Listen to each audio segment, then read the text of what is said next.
Hey everybody, we are at 240 Jumping Springs in Henderson. This property is so nice. It's a single story, it's $650,000 and it's 3 bedrooms with 3 bathrooms. This home is $2279 with a 3-car garage and high ceilings. So this property is great. It's in the Green Valley area. We're about 5 minutes from Smith's and Albertsons as well, and there's a lot of restaurants down here too. This has easy access to the 215 freeway, which can get you to the airport quickly, get you to work quickly. And just down the street is the Lee Family Forum where you can enjoy the Silver Nights. So what we're gonna do is we're gonna go ahead and take you through this property. We're gonna jump right in. We are at 240 Jumping Springs. This property has 3 bedrooms, 3 bathrooms. It's a single story, approximately 2,200 square feet. We are in Henderson, Green Valley. This is the neighborhood. It is at a cul-de-sac, which is pretty great if you have kids. It's a quiet neighborhood here. So as you can see, it does have the 3-car garage. It has grass. So you definitely have to buy a lawnmower. And here's the side of the house. We're gonna walk to this side of the house.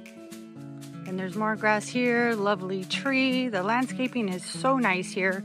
There's bricks on the walkway here. And look at all the landscaping they have here. It's so pretty. So we're gonna go right inside through this beautiful door.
So I hope you enjoyed the video. That backyard is amazing with the covered patio, and also too, the house has plantation shutters throughout. This home is situated in the Green Valley Clearwater Canyon with a low HOA of $21. So we're gonna go ahead and recap. This property has 3 bedrooms, 3 bathrooms, a wonderful backyard, and a beautiful primary bathroom. So if you want any information regarding this or anything else, our information's right here. You can call us, text us, or email us. However you want to get a hold of us, we're here to help you in any way possible. And with that said, you guys make it a blessed day.